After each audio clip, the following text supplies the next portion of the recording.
The people you should trust the most often make you the most uncomfortable. Not the rude ones. Not the manipulative ones. The genuinely kind ones. And if that feels familiar, there is a reason your body reacts before your mind can explain it. When kindness feels like a warning. Someone compliments you. You doubt it.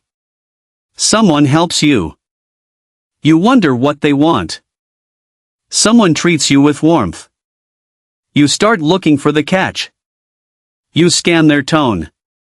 Their timing. Their words. Their silence.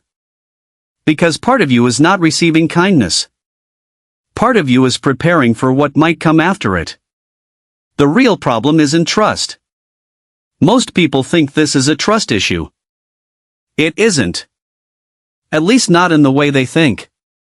Because sometimes you are not afraid of kindness. You are afraid of what kindness used to turn into. And once you see that pattern clearly, the way you understand yourself begins to change. Waiting for the catch. Think about the last time someone was genuinely helpful. Maybe they offered support. Maybe they checked in on you.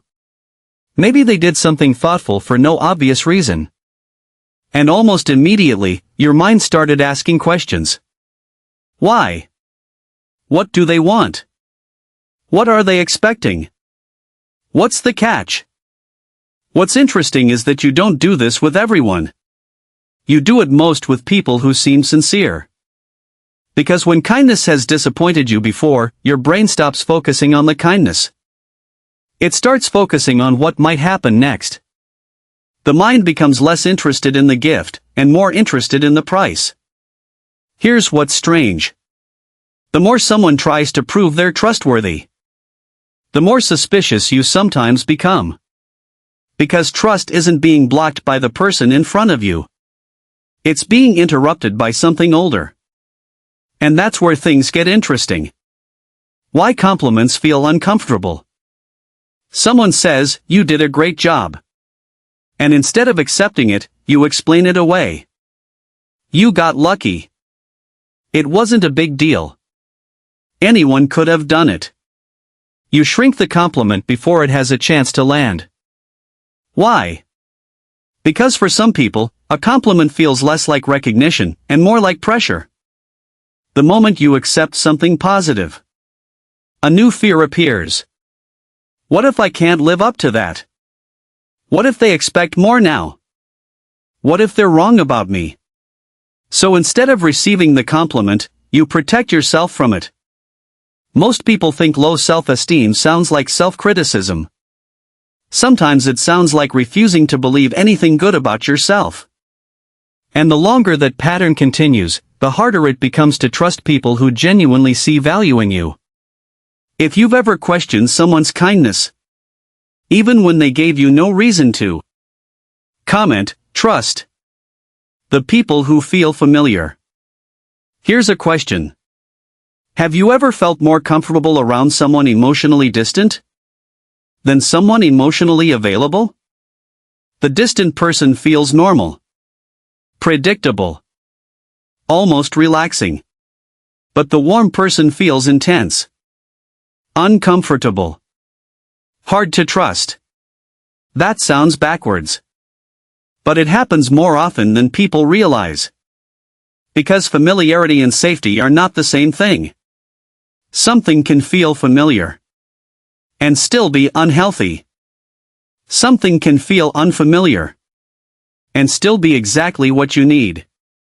But the brain doesn't always know the difference. The brain recognizes patterns, not possibilities. And that's why some people spend years moving toward the very experiences that hurt them. Not because they want pain. Because their nervous system keeps choosing what it already understands. Which raises a difficult question. What if some of the people you've trusted most felt trustworthy simply because they felt familiar? You're solving the wrong problem. What if some of the people you've trusted most felt trustworthy simply because they felt familiar? That's the twist. Most people think they're struggling to trust others. But often, they're struggling to trust something unfamiliar. Because the problem isn't kindness. The problem is that kindness doesn't match the blueprint. The blueprint says be careful. Expect disappointment. Stay ready. Don't relax yet. So when someone arrives with patience, consistency, and genuine care, it doesn't feel safe. It feels suspicious. Not because they're dangerous. Because they're different. And sometimes the hardest thing to trust is something you've never experienced before. Teaching yourself a new definition of safety. Step 1. Stop asking what if. The next time someone is kind to you, notice what your mind does. Does it immediately jump into the future? What if they're pretending? What if they change? What if they leave? What if this is manipulation? Fear lives in predictions. Trust begins in observation. Instead of asking what might happen, ask, what is happening right now? That one shift can change everything. Step 2. Let people be consistent. Many people make trust decisions too early. They decide someone is safe or unsafe almost immediately. But trust isn't built in a moment. It's built through repetition. Give people time to show you who they are. Watch the pattern. Not the promise. Not the first impression. Because healthy people are usually boring. They're consistent. And consistency often looks less exciting than unpredictability. Step 3. Separate today's person from yesterday's pain. This step is uncomfortable. Because it requires honesty. Not every fear belongs to the present. Sometimes you're reacting to a memory. A lesson you learned years ago. That doesn't make the feeling fake.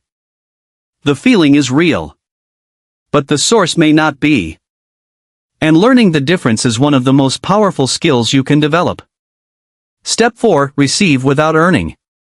For many people, receiving feels harder than giving.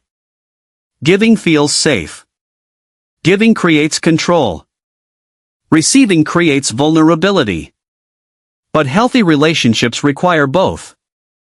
The ability to support others, and the ability to let others support you. If kindness always feels like a debt, you'll never experience what genuine connection actually feels like. Step 5. Build evidence against the fear.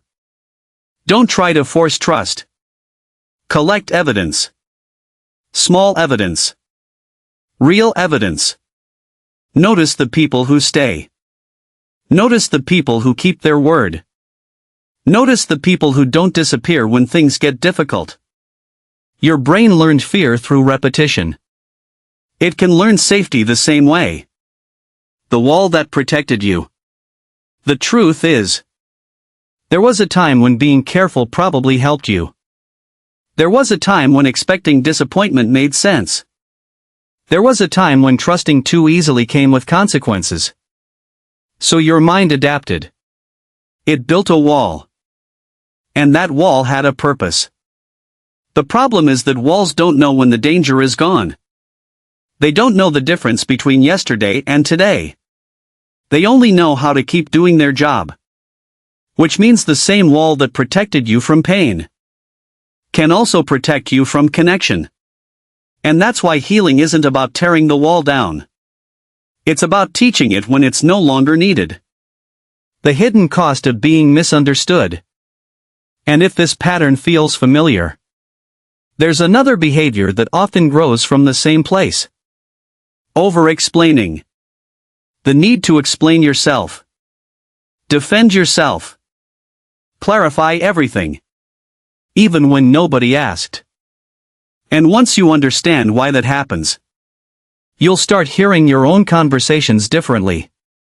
A different choice. If you're ready to stop treating every act of kindness like a warning sign, comment, open. Not because trust happens overnight, but because every healing journey starts with one decision. The decision to stop assuming that every good thing will eventually hurt you.